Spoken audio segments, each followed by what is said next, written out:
وہ کہتے ہیں جی ان کی تو امید جو ہے ان کی اسٹریٹجی یہ ہوپ اینڈ پریئر. ہمیں اس میں کوئی شرم نہیں ہے کہ ہم اللہ تعالیٰ سے مدد مانگتے ہیں اور اللہ تعالیٰ کو رجوع کرتے ہیں کیونکہ اس کے فیصلے اٹل ہوتے ہیں. اس کا مطلب یہ نہیں کہ ہم ہاتھ پر ہاتھ رکھیں. سو اگر ہم ان تدابیر پر عمل کریں گے, سب سے اہم چیز یہ. دوسری چیز ہیلتھ کیئر سسٹم کے بلڈ اپ, وہ میں نے آپ کو بتا دیا. تیسرا اس کا حصہ جو ہے جس کو ٹیسٹنگ, ٹریکنگ, کوارنٹین کا نظام کہتے ہیں. ٹیسٹنگ کی میں نے آپ کو بات کر دی. پچھلے اتوار کو میں نے بڑے تفصیل سے دکھایا تھا کیسے ہم ٹیکنالوجی کا استعمال کر رہے ہیں ہاٹ سپاٹس کو آئیڈینٹیفائی کرنے کے لیے. یعنی وہ علاقہ جہاں پر زیادہ کیسز آ گئے, جہاں یہ وبا زیادہ پھیل گئی ہے, تو بجائے کہ 22 کروڑ کو بند کر دیا جائے, پورے ملک کو بند کر دیا جائے, سب کی روزگار چھین لی جائے, جہاں پر آپ کو وبا زیادہ پھیلتی نظر آئے اور اس میں ٹیکنالوجی کی مدد حاصل کر کے فوری طور پر وہاں لوکل مقامی ایکشن لیا جائے تاکہ اس کو وہاں روک دیا جائے. مجھے خوشی ہے کہ یہ سسٹم جو ہم نے شروع کیا تھا اس پہ 500 سے زیادہ مقامات کے اوپر ایکشن ہو چکا ہے اور اس سے ہمیں بہت زیادہ فائدہ بھی دیکھنے میں نظر آ رہا ہے. پھر یہ سب ساتھ ساتھ تو چل رہا ہے, معیشت کی سائڈ کے اوپر ہم کیا کر رہے ہیں. آپ کو پتا ہے پاکستان کی تاریخ کا سب سے بڑا ریلیف پیکج جو ہے اس کا اعلان کیا گیا. کچھ لوگوں نے بدقسمتی سے احساس کا جو پیکج ہے, غریب ترین پاکستانیوں کو پاکستان کی تاریخ میں کبھی ایسا نہیں ہوا, صرف چند ہفتوں کے اندر 144 ارب روپے دیے جا رہے ہیں. مجھے بہت خوشی ہے آپ کو بتاتے ہوئے, سبان کو بتاتے ہوئے کہ ہم تقریباً 100 ارب روپے تقسیم کر چکے ہیں. 80 لاکھ خاندانوں سے زیادہ یہ پیسہ جا چکا ہے. حماد اظہر صاحب نے اعلان کیا تھا چھوٹا کاروبار جو کرتے ہیں ان کو بجلی کے بل کے اندر مدد کی صورت میں 50 ارب روپے کا یہ پروگرام ہے. 35 لاکھ چھوٹے کاروبار اس سے مستفید ہوں گے. یہ دوسرا کام کیا جا رہا ہے. تیسرا, پی ایم نے وزیر اعظم کا جو کورونا ریلیف فنڈ تھا اور اس کے اندر الحمدللہ اب ایک بڑی رقم آنی شروع کر دی ہے. حکومت نے یہ اعلان کیا تھا ہر 1 روپیہ جو کوئی بھی اس کے اندر ڈونیٹ کرے گا حکومت 4 روپے اس میں اضافہ کر کے, یعنی اگر آپ 1 روپے دیں گے تو 5 روپے جو ہے وہ ان لوگوں تک پہنچائے جائیں گے جن کا روزگار چھنا ہے یہ بندشیں لگانے کی وجہ سے, کورونا کی وجہ سے. یہ تیسرا بڑا پروگرام ہے. چوتھا, زراعت پاکستان کی ریڑھ کی ہڈی ہے. 50 ارب روپے کا ریلیف پیکج پاکستان کے کسانوں کے لیے اعلان کیا ہے. وزیر خوراک جو ہیں اس کی تفصیلات بتا چکے ہیں. وہ 50 ارب روپے کا پیکج ہے. پھر 50 ارب روپے کا پیکج صحت کے نظام کو بہتر بنانے کے لیے وہ مختص کیے گئے ہیں. اس میں جو ورکرز ہیں, جو فرنٹ لائن پہ جو کام کر رہے ہیں, جو ہمارے ہیرو ہیں, ان کے لیے جو مراعات دینی ہے وہ بھی شامل ہیں. اسی طریقے سے اور اتنی لمبی فہرست ہے کہ میرے پاس ٹائم نہیں ہے کہ کتنے مختلف طریقوں سے پوری پاکستان کی آبادی کا کم سے کم 80% ایسا ہے جو حکومت کے کسی نہ کسی ریلیف کے ایکشن سے براہ راست یا بلا واسطہ اس کو فائدہ پہنچ رہا ہے. آخر میں 2 چیزیں صرف میں بات کرنا چاہتا ہوں. ایک, میں شکریہ ادا کرنا چاہتا ہوں اور ذرا سی لمبی فہرست ہے لیکن یہ ضروری ہے اور میری امید ہے کہ میں یہ جو شکریہ کر رہا ہوں یہ میں اپنی ذاتی بنیاد پر نہیں, میں صرف حکومت کے بنیاد پر نہیں, میں اس ایوان کے پاکستان کے تمام جو نمائندے ہیں مجھے یقین ہے کہ ان کے دل کی بھی یہی آواز ہے. سب سے پہلے تو جی ہمارا ہراول دستہ, ہمارے ڈاکٹرز, ہمارے پیرامیڈکس, ہمارا صحت کا عملہ جو اس مرض کے ساتھ مقابلہ کرنے کے لیے پچھلے 2 ماہ سے زیادہ ہو گئے, جفا کشی سے, محنت سے, اپنے لیے خطرہ مولتے ہوئے قوم کو بچانے کے لیے اور جو بیماری سے لاغ ہوئے ان کو بچانے کے لیے کام کر رہے ہیں, سب سے پہلے تو میں ان کا شکریہ ادا کرنا چاہتا ہوں. دوسرے, وہ ہمارے سیکیورٹی کے اہلکار, ہمارے پولیس والے, ہمارے رینجرز بڑی سخت ڈیوٹی دے رہے ہیں. بڑی مشکل صورتحال ہے اور مشکل اس لیے بھی زیادہ صورتحال ہے کہ انہوں نے ہم کو ہم سے ہی بچانا ہے. وہ کوئی ہمارے خلاف نہیں کر رہے, وہ جو کچھ بھی کر رہے ہیں وہ اس لیے کر رہے ہیں تاکہ ہم, ہمارے شہری, ہمارا ملک محفوظ رہ سکے. تیسرے جی, انتظامیہ, ڈسٹرکٹ ایڈمنسٹریشن, بہت تنقید بھی ہوتی ہے. چیف سیکرٹری سے لے کر انٹیریئر منسٹر سے لے کر انٹیریئر سیکرٹری سے نیچے ڈی سی, ان کے نیچے جو عملہ ہے, میں سب کا شکریہ ادا کرتا ہوں.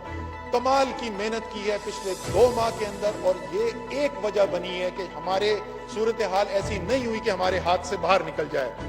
پھر صحت کے, وفاق کے بھی اور صوبوں کے بھی جو صحت کے ڈپارٹمنٹس ہیں ان کے تمام لوگ, وزیر سے لے کے سیکرٹری سے لے کے نیچے تک جتنے بھی تمام لوگ شامل ہیں